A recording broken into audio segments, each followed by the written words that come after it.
And here we have science attitude.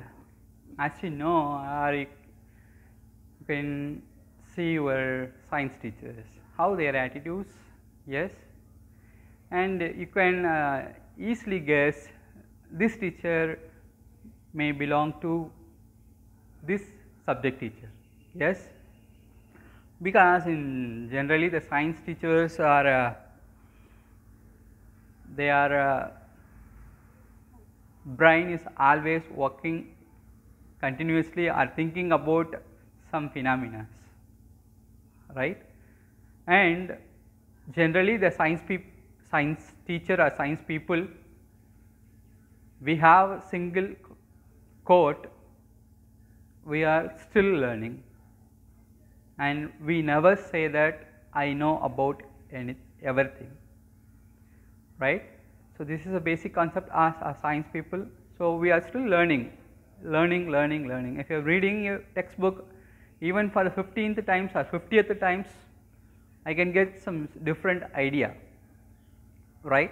So, like the way we will have some attitudes for science stream also, right. Science attitude, what is science attitude in the sense? Flexible. People, the science attitude is always flexible, it is easily flexible, it can withstand for the time, yes, the flexible and open mind approach for solving the problems. So, whenever if you are trying to solve the problems, we should be in open mind.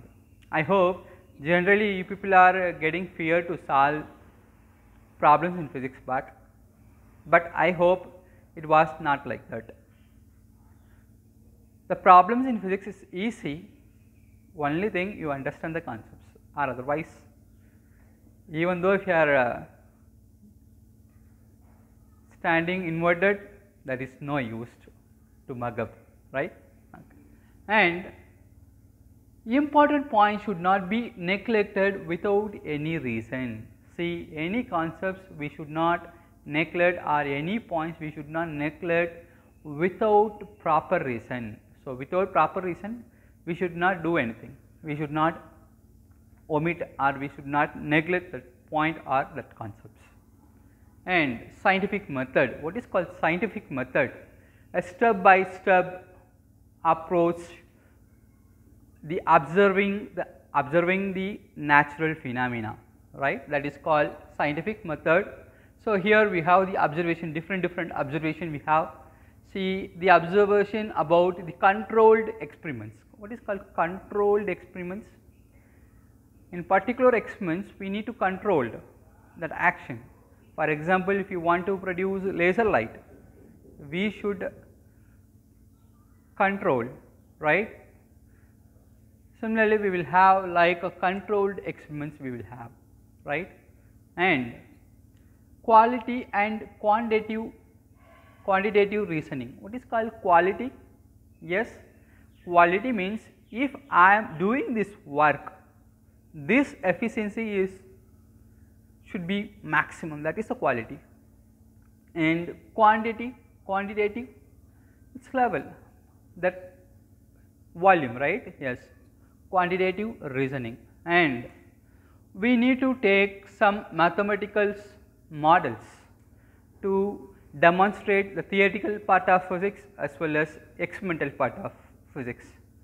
Suppose if I am saying this metal scale have the friction on the ground floor, yes, definitely, yes. Does it produce any friction on the floor? See, this is very shining surface, right. So, these shining surface reduce the friction, right.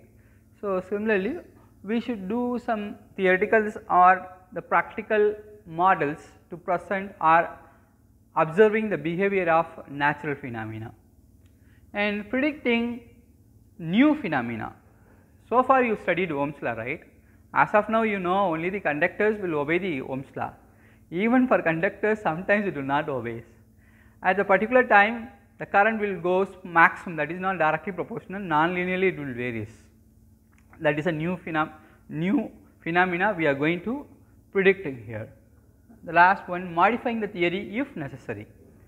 If you want to change the theory, we can do, but we should give the proper reason, we should give proper proof, right.